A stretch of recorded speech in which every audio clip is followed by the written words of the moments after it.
我哋今日又嚟咗呢個商場玩啊！商場入邊嘅 playground 就係我哋嘅好朋友，係啦，幾誇張，但係因為好舒服啦，因為有冷氣啦。首先，咁都唔係重點嘅，其實出邊我哋都願意玩。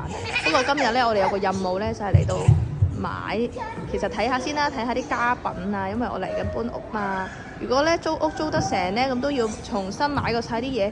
呢度咧就唔似即係香港啦，有好多都會包晒啲台凳啊，或者基本嘅嘢。但係呢度就乜都冇嘅，成間屋吉晒俾你。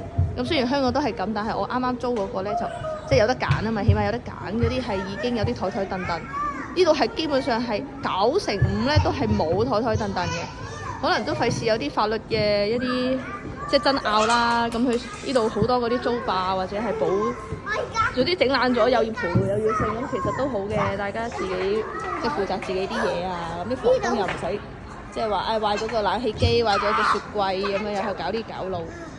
唉，咁但係我哋就麻煩啦，就要自己揀啦。所以我哋已經買咗床褥同埋洗衣機。咁咧呢啲最基本生活必需品，其他都可以後話啦。